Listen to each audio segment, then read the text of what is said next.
Hey guys, I'm back with part 2 in this video, or a series of playlists. This is a series of playlists of me building this quadcopter. This is part 2. Today we'll be installing the 4-in-1 ESC. I bought the Joshua Bardwell 32-bit 4-in-1 from Race Day Quads. I also bought a capacitor. I don't have any wire just yet, so I'm not going to be installing the capacitor, I don't think. But anyway, step 1 is you gotta undo these screws, the ones we did in the last video, to do your top plate. Also, you'll be seeing me soldering in this. This is not a soldering tutorial, so don't try and follow along, and if you break something, I take no responsibility. Because my soldering skill is not very good, but it's good enough to get the job done, I think. And if you don't know how to solder, go learn how to solder before you do this, otherwise you will build a quad that will fall out of the air at some point. And when it does, you're not going to be happy. So, I'm going to finish undoing all these screws and get this top plate off, and I'll be right back. Okay, now that I have my top plate removed, I'm going to undo these two standoffs, and these two, I'm going to get all these wires out of the way, so I can put down my 4-in-1. So, just undo these standoffs right here. I'm only undoing, you don't have to undo these, but I'm pretty sure it's going to make things a lot easier if I do, so that's what I'm doing. So I'm just going to, camera plate's gone there. I'm just going to undo these. I'm also going to get my soldering iron fired up. I'm going to set it to about 400 degrees Celsius, I think, or that might be Fahrenheit. I don't know if it's Fahrenheit or Celsius on my iron. I'm pretty sure it's Fahrenheit. So I'm gonna set it about to 400 degrees Fahrenheit. Just get it warmed up, and I'm also gonna probably turn on my fume extractor depending on how much smoke there is. Okay, so now we're gonna open up the packaging for the 4-in-1.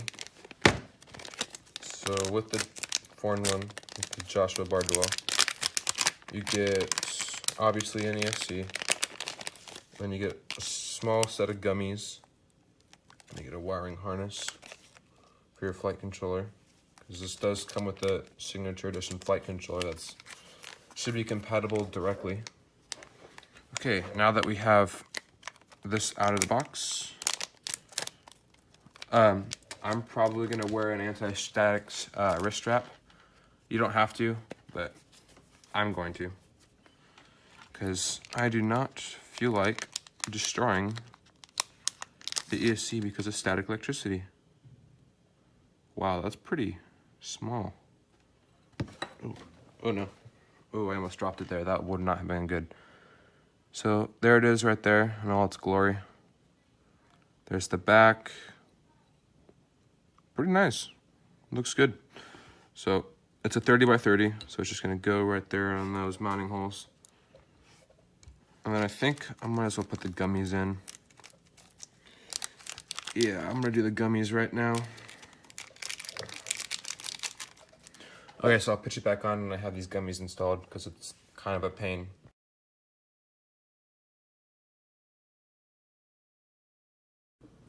Okay, so now that you have your top plate off and your standoffs off, you have your ESC. I did not put the gummies in, by the way, because I don't think they'll fit, and it was very difficult, and so I just gave up. Don't give up on things in life, though, you know? Anyway, so right now, what I'm going to do is I'm measuring out the wire.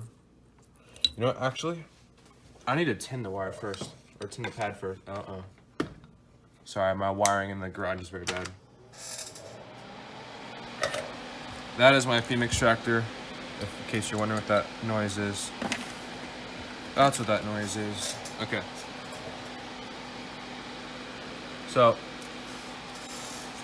what you do is, this is not a soldering tutorial, by the way. I think I already made that clear, but just in case I didn't.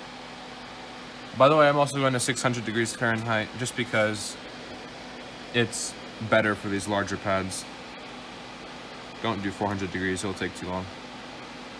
Okay, now that my Soldering iron is at the temp. I am going to tin all these pads, and then once you tin the pads, then you gotta tin the wires and you gotta cut the length and stuff. So anyway, I'm not gonna do the through holes. Alright.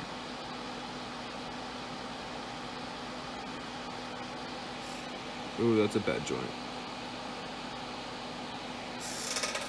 Okay, that's a sign of not enough flux, and I don't have any flux, so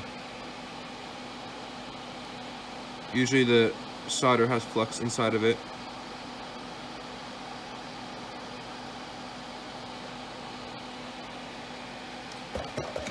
Okay. That could be better. Like I said, this is not a soldering tutorial.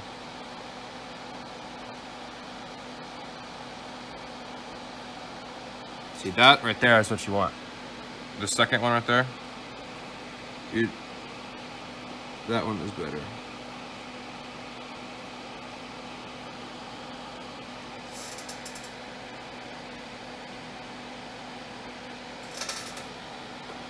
You know what? I'm gonna get my solder sucker, and I'm just gonna melt that real fast.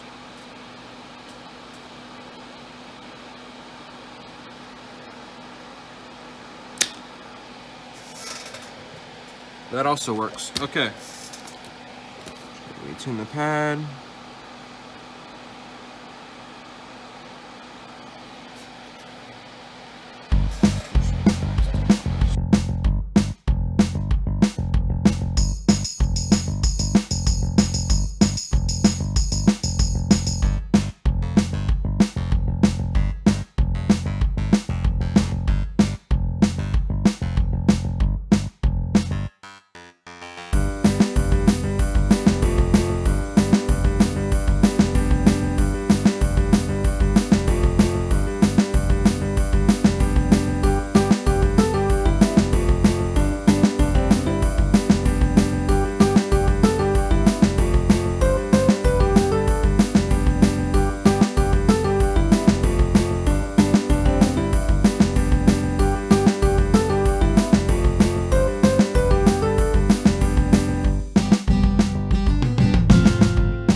I should also put these nylon nuts down to stop it from moving around too much, so that'd be easier to solder onto, because right now it's just wiggling all over the place.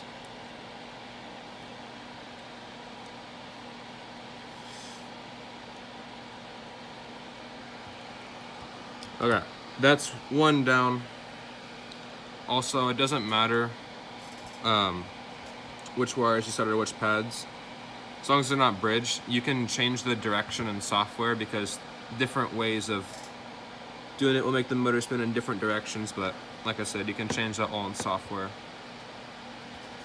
So it really doesn't matter too much. Oh, I might have cut this wire a little short.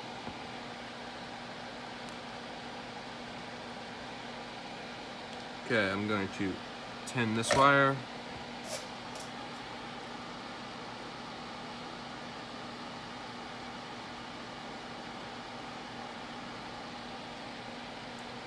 Always clean your tip, guys. Actually, you know what I should have done? I should have just put tape over this bit in case a little piece of solder flicks or something. Last thing I want it to do is to bridge something, because the second I'll plug it in, it'll catch on fire if it's bridged. Okay.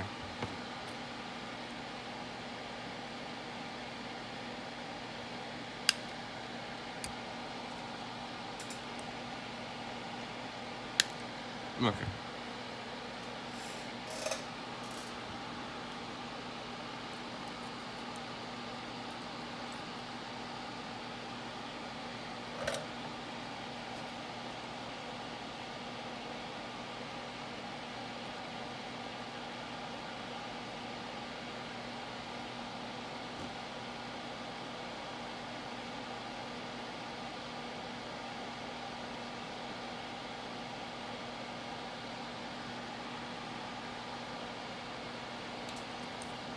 Yeah, that's still not a very good joint either. That could be better. But, I mean...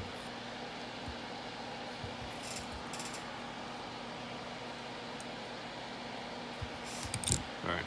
Okay, time to do the other wire.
Okay, that's that one. Those ones done.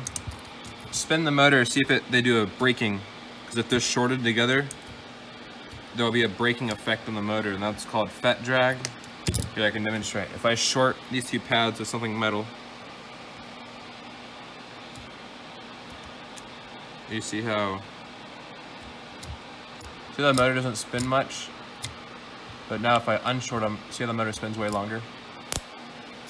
That is something called fet drag, and if you have a short circuit somewhere, your motors will do that.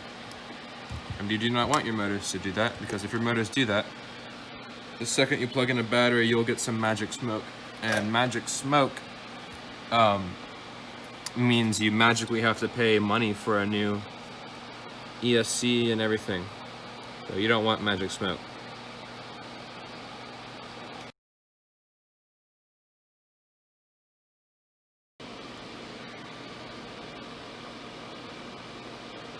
Okay. So now you're gonna get your multimeter, but you're gonna set it to this mode, which is looks like a little Wi-Fi icon. That means that checks for continuity. So if there's electrical energy between these two prongs, it's gonna beep. Now, this is useful for checking for a short circuit, so there should not be a beep between negative and the minus and the plus. Did you hear that? There was a slight beep, but that was because there's a little capacitor on inside the circuit board that was charging. If there's a continuous beep, do not plug in a battery.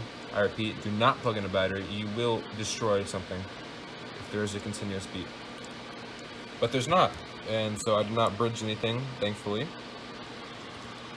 So next, I'm going to be probably soldering the capacitor in XT60.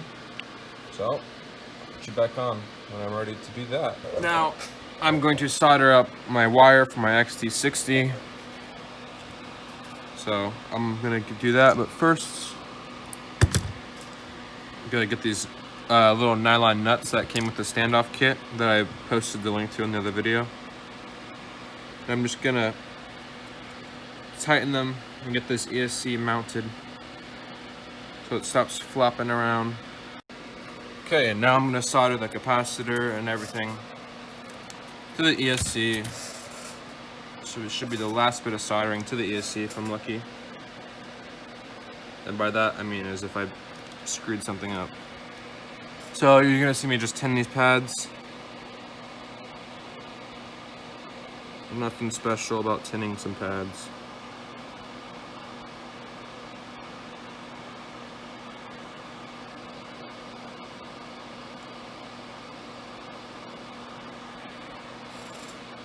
Okay.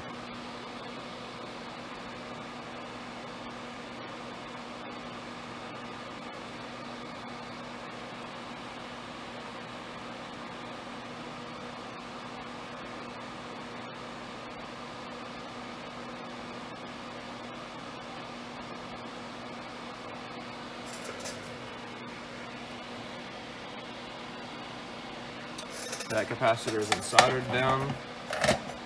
Real quick, I'm just going to check for another short because that negative looks a little close. No short.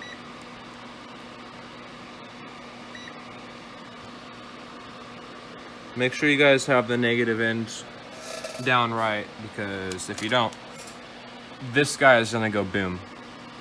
And usually you should be able to tell us anything with the stripe on the side is the negative. Most of the time, I'm pretty sure, do not quote me on this because I'm not responsible if you destroy something. Most of the time, the shorter end is the negative on a capacitor, if not on a electrolytic capacitor, because on electrolytic capacitors, polarity matters. So you're seeing me gonna tin these wire right here. Just solder. Just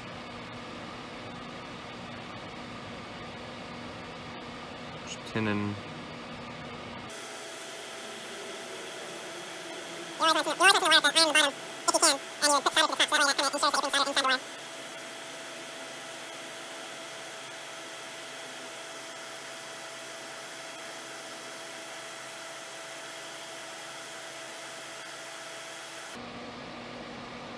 Okay. Now that that wire's tinned, and the other wire should be tinned,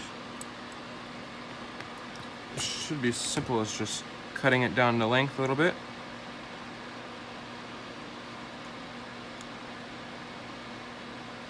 Because you do not want it to be too long. If it's too long, then you messed up. Okay. So this one I've decided is going to be my negative.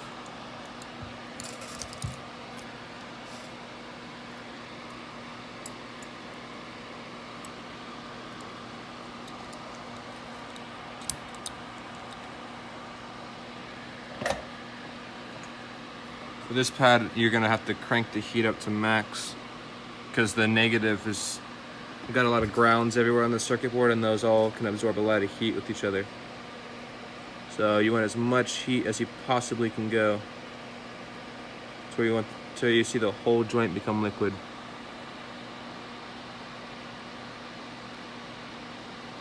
This might take a while. Come on. You can heat up. We may need to add solder.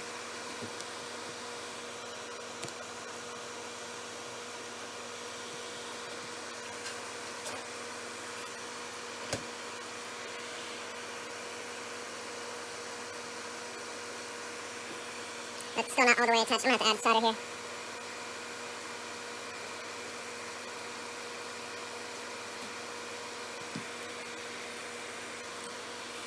Now what I'm gonna do is I'm just gonna flow the whole joint.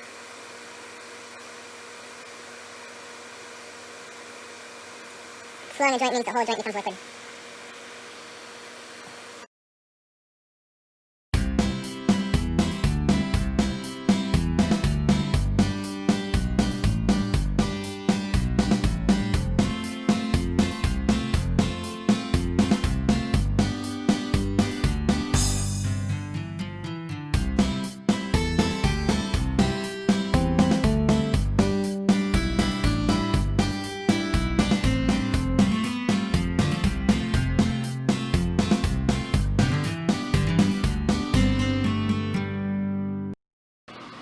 Okay, time for your other solder wire.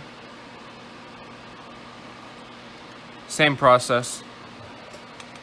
You're gonna strip, tin, and then make the whole joint flow. Okay, now that I have both wires soldered, I'm gonna move the capacitor back with the wire. Sorry I dropped the camera, and this video, my recording skills are kind of bad. Apologies for that. I think I might run them like this. Yeah, I'm gonna run the wires like that. In which case, just cut off some excess wire that I'm not gonna use.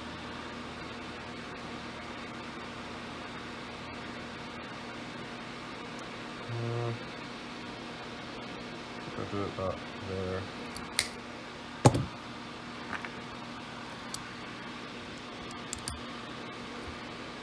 And then just the battery and the top of it. I'm gonna do something called strain relief. We're just gonna zip tie and zip tie the wire down to this a standoff like right here. The reason to do that is because if you crash enough and if your battery ejects enough, it will pull the pads right off your 4-in-1, and that's like the last thing you want to happen. Because let's all be honest, this 4-in-1's expensive. This is a $50 ESC. Actually, I think I got it for 57 bucks, so even more. Okay, now we're gonna be soldering the XT60. Make sure you get your positive and negative correct, because if you reverse the polarity, not only will you completely destroy your capacitor, but it will hurt you, because these capacitors, when they go off, they release a chemical, which I'm not sure if it's poisonous or not. It might be, it might not be, you never know. And also, it just shoots shrapnel everywhere and it hurts. I have not done it yet, and I don't plan to do it. I do not want to do it. So right now you see me tinning this wire. This is the negative wire, I'm pretty sure. I'm gonna double check before I solder up to one end of the connector, because if I get it wrong in a battery, that's when the magic smoke comes out. And when the magic smoke comes out, you've had a bad day, let's just say. Okay. That's 10. That joint looks pretty bad. There's some oxidation,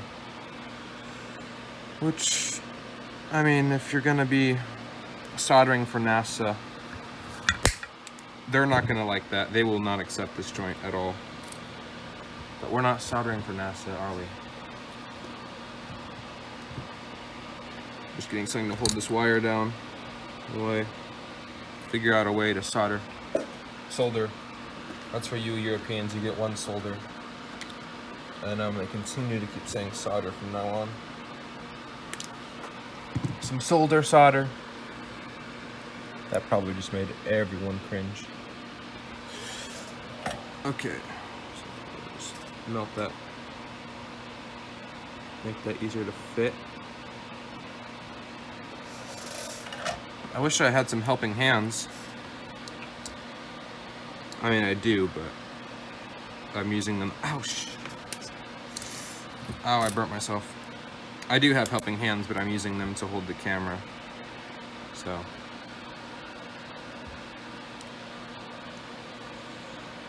Okay.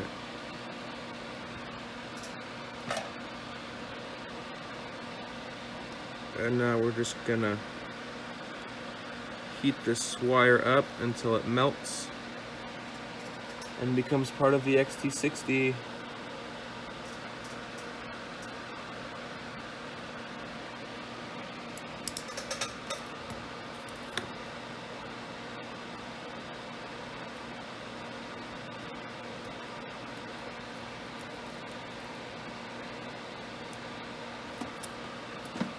Okay. Now that we have extra solder, I'm gonna flow this whole thing, and it should just flow together.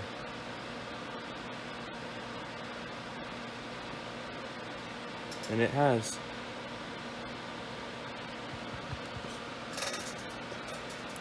Like I said, I'm not an expert at soldering, and that could be way better.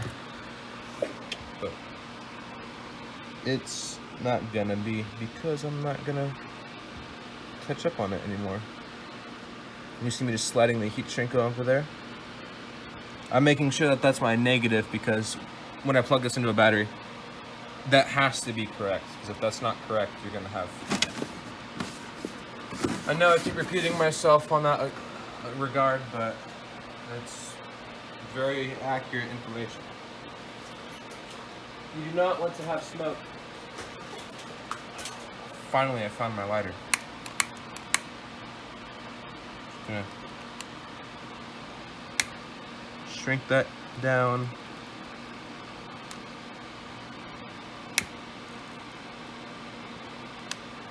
Okay, that is our negative XT60 side all done. Next, we're gonna do our positive side. And I'm probably gonna have it come out somewhere like this. Yeah, so when I plug in my battery, this wire alone is probably too long, but it's all good. Negative. Positive.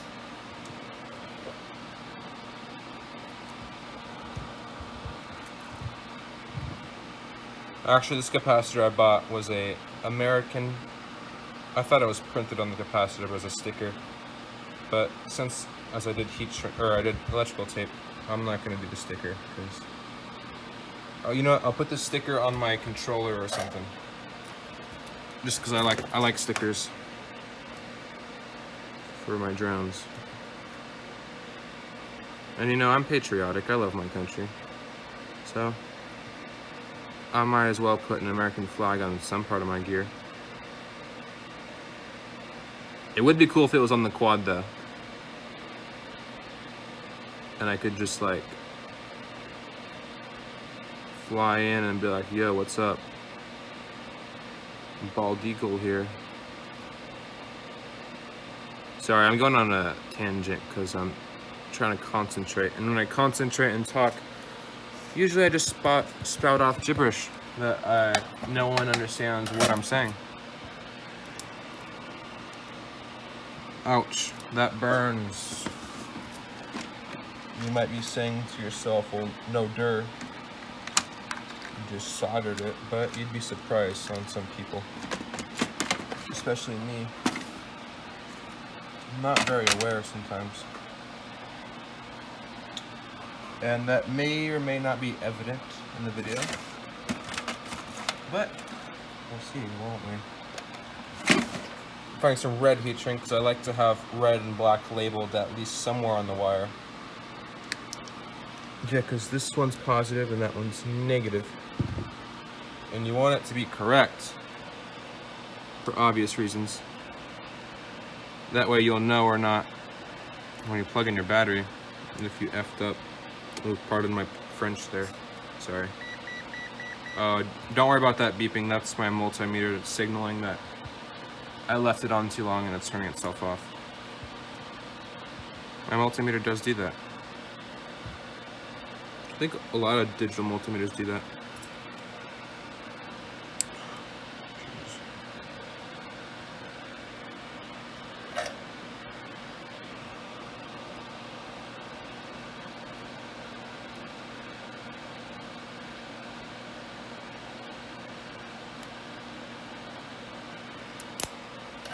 Yeah, I'm gonna finish soldering. Oh, you didn't even see that. I'm sorry. I'm gonna finish soldering this off camera and then I'll put you back on when I'm done. Okay, I have soldered my XT60 and I think I can turn off the soldering iron now. Fingers crossed. Because if I can, that would be so nice. Okay, one last check with the multimeter. We're gonna check for continuity between positive and negative, and we're just gonna do a few short circuit tests. So this side's negative, right? Yep, that side's negative. Oh no. My XT60 is a little melted there. So we're gonna do that. Okay. There's no continuous beep, which is a very good sign. That tells us that that's what we want. You do not want a continuous beep. Okay. One last short circuit test, and then I'm gonna plug everything in for the first time. No beeps.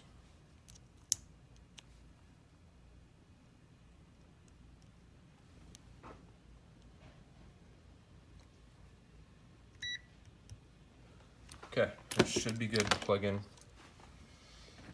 No smoke, no explosions, please, I beg you. I am asking the quad gods. Please, no smoke.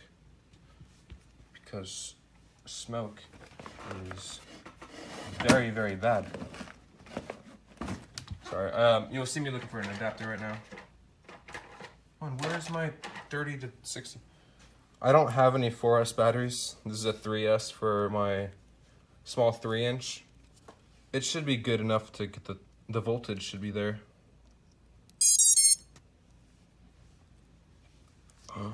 Is it working? Capacitor is not warm. I think I wired it all up correctly.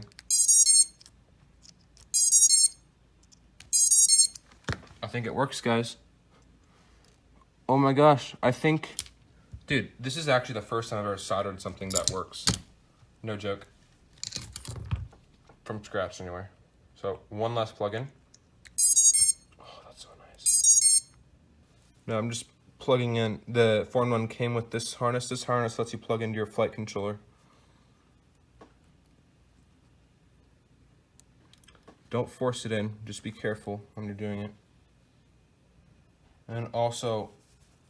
Once I get the flight controller, or once you get your flight controller, and you plug this in, and if something's not working, you may have bent a pin down in here, because these pins are so small and fragile, it's very easy to bend them.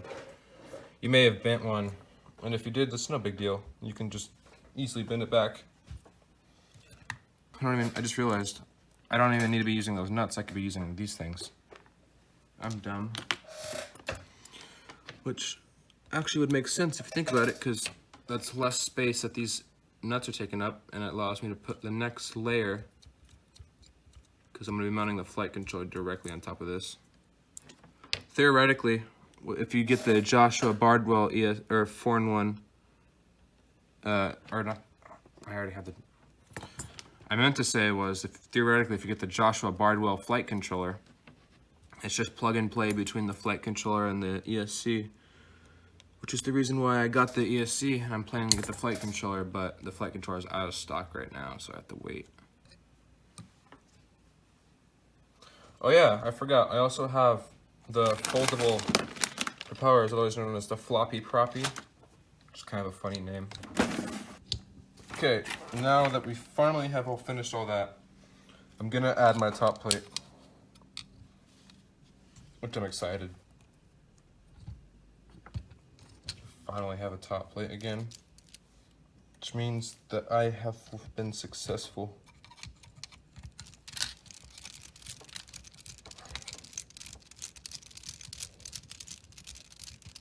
The quad looks interesting. Alright, so you guys have seen me just 3 times already. I'm gonna just redo all these screws and get the top plate back on. I'll put it back on in a second. Okay, I put the top plate back on. I cleaned up the build a little bit. I put a zip tie here for strain relief, that way I can pull on this. Yeah, did that. Cleaned up the build a little bit. Next, I'm going to be putting together these propellers. These are the floppy proppies. And I don't think I got all 4 propellers in here, did I? Woods, hub green. I don't know. Let's see if I got enough to make all 4 props. These are only $3, so don't know if I did or not.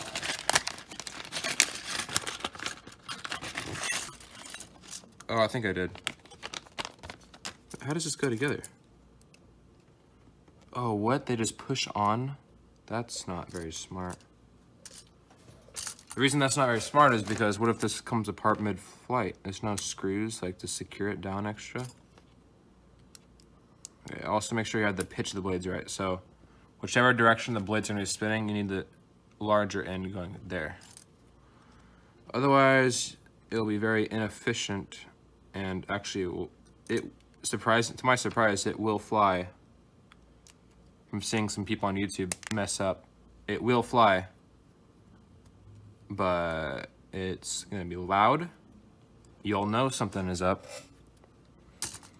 And so yeah, I'm gonna be doing props outward on the drone. So two of the blades going one way and 2 of the blades going the other way. See right there, that's a mistake. These are pretty simple to build. I thought they would use screws, but I guess not. The reason I chose these is because I think these would be more durable, because in the event of a crash, these could move out of the way and be virtually undamaged, right? Well, not virtually, they'll be damaged for sure, but props in, that's props out, I want props out. So these are 2 left. So yeah. Okay, this should work. Sorry if I'm really quiet. I know I'm supposed to be talking. I'm giving you guys advice and stuff, because I'm doing a YouTube video, but you know what? That's just not how I roll. All right. Oh yeah, also what I was saying is these should theoretically provide smoothing, to provide kind of like an extra little bit of filtering when you're flying in the drone, because the propeller can lag behind just a little bit. And so that should hopefully give you less oscillations, I think. I think that's how that works. Because that's why collective pitch helicopters do it. It puts less stress on the main hub. I know that for a fact. Okay, props are built. That's a weird statement. You gotta build your propellers. Okay, I'm gonna get my tool. I'm gonna undo these nuts. And it says props out, so it's going to be going that way.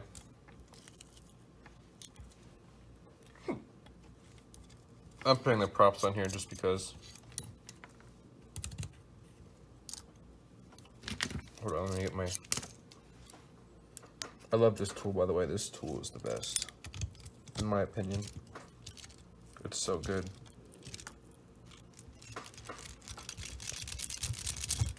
Okay. And if you're concerned about the props, when you spin the motor's props, seeing something like that, the torque of the motor is enough to make them fully straighten out, enough to be able to take flight due to the centrifugal force. I'm not entirely sure if that's how you pronounce it. But that's the thing, when something's spinning, something like kind of on the edge is going to be pulled more to the edge. But I think if you're in like the perfect center, you should be fine if you're on something spinning really fast. I'm sure. Just look it up. I don't think I'll be putting it on the screen. Oh my god, this, pardon. Oh my gosh, this thing looks so good. I cannot wait to get this thing in the air. I'm literally super excited, like a little kid on Christmas or something. Okay, so props outwards. The direction does matter, by the way. If, like, because the way it's set up is these drones, because, okay, little bit of a physics lesson here. On an airplane, the propeller in the front, as it spins, it creates torque, and that's why they have the tail and everything, not just for pitch control, but also to help stabilize due to prop torque, I believe. I'm not entirely sure if that's right, but I do know for a fact that there's torque created by a propeller. And so a quadcopter has counter-rotating blades on each side of it to try and help counteract torque created by the props. And that's why it has that. And oh my gosh, is that not the coolest thing? Here, let me just detach the camera here. Is that not the coolest thing? I know there's no camera, no video transmitter, no receiver yet, and no flight controller. But still, that is the coolest thing ever. Okay, now I'm gonna take the thumbnail and please like and subscribe and do all the things. All the typical YouTube things. What is that squeaky sound?